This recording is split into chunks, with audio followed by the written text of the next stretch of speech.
Well, ladies and gentlemen, welcome to our conjunction video of the week, and today we're going to be covering the conjunction of Sun, Moon, Jupiter and Ketu. And what happens when Sun, Moon, Jupiter and Ketu are conjunct in your horoscope. And as always, if you do not know where this conjunction is placed, if you have this conjunction, what your other astrological details are, for that check out the links here. Check out my full astrological report, including my books, Astrology, Conjunction, Aspects and Mahadashas at the Speed of Light, including all my consultations and readings at this link. So, Sun, Moon, Jupiter, and Ketu. So, Sun represents your father. Moon represents your mother.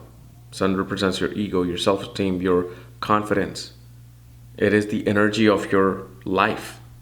Moon represents the mind, the happiness, the comforts, the mother. Then Jupiter represents divine knowledge, religious knowledge, spiritual knowledge, philosophical knowledge. Jupiter is your guru.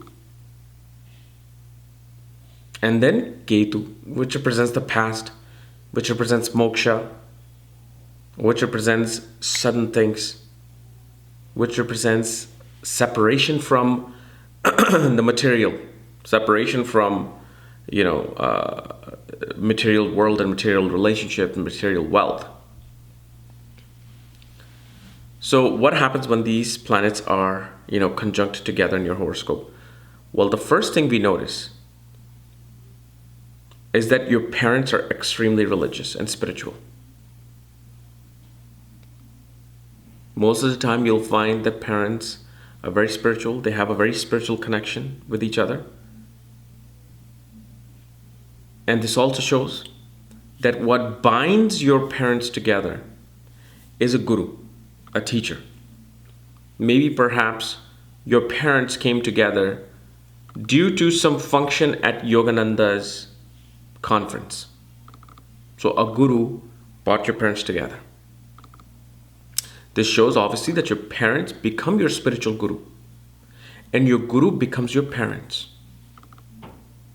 So there's this exchange, like in the beginning, if your parents are raising you, you definitely treat them like your spiritual guru. They're your spiritual guide. They always teach you things in a very right manner. But your guru also takes over later on to become your parents. However, the problem that happens here is that mother gets overpowered by father. Mother gets overpowered by knowledge of father, decisions of father, and the controlling factor of the father. So only time when you will see a mother having far more say and far more contribution in your life or in life in general will be when Moon gains strength in this conjunction. So if it's in Cancer, if it's in the sign of Taurus, if it's in the 4th house, where it gets directional strength.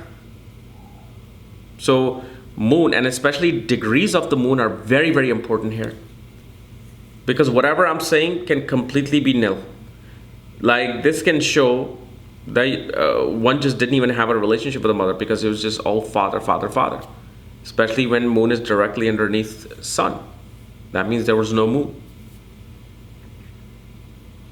But if, let's say, Moon has come out 6 degrees, 7 degrees or more, or 66 degrees, 7 degrees or more behind Sun, that's when that effect of the mother is really seen. So the mind, your mind, which exists, it exists due to the overpowering lessons of the father and guru and male figures, authoritative figures in your life.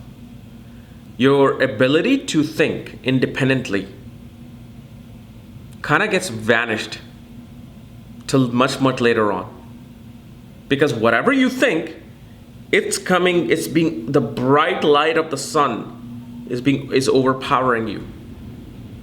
So this can also make this conjunction may not necessarily always be the great thing. This can also show somebody whose belief system are so concrete on the wrong side of the spectrum that even if they see the right things, they will not go towards the list. So let's say if somebody who believes in white power, white people only, everybody with a darker skin sucks. You know, everybody who has a brown skin, they're just from the devil's belly. Only white people need to survive. So then this person comes to California, where everybody's mixed race, everybody's happy, everybody's, you know, having a good time with each other. And this person will not register that. This person will be like, no, there's something wrong. Because what my father taught me is the right thing. I cannot stand these people just mingling with each other, marrying each other. Even if you read this person, the entire Bhagavad Gita, the Vedas, the essence of being a human and as a soul, not as a color of the skin, this person will not get it, will have a hard time. Until moon matures, until sun matures, Jupiter matures, so pretty much after like age 30, when most of these planets mature, that's when this person may get a little hint of it. But this is the conjunction that, if taught in the right direction, can lead a person to really abide by the laws of the Guru and Father. If it's in the wrong direction, can definitely take them into the path of ignorant destruction. But one thing you gotta understand, the theme of the moon here kind of gets vanished. Because moon, if it's with Ketu and Jupiter by itself, it's actually in a much, much better position early on. Unless, of course, these planets are in a very sattvic, friendly signs. Whether it could be Aries and Cancer and Leo and Sagittarius and Pisces.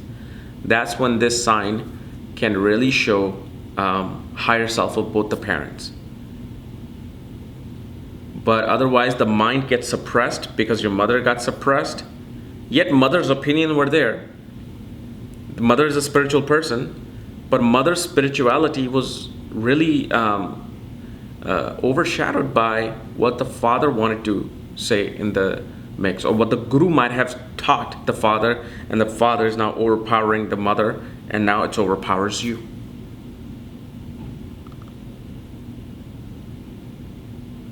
And when it comes to, you know, learning and careers, this conjunction obviously naturally makes for even like a sannyasa yoga.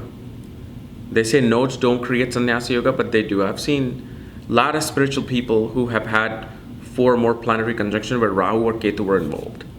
Like people who are extremely spiritual from ISKCON, Krishna consciousness, getting consultation from me. Some of them I saw, 4 planets together, but one of them was either Ketu or Rahu. So this actually creates a sannyasa yoga of somebody who wants to know the higher and divine. So a great conjunction, but at the same time, you just have to see what am I exactly learning here. Okay. So guys, this was my analysis of Sun, Moon, Jupiter and Ketu conjunction.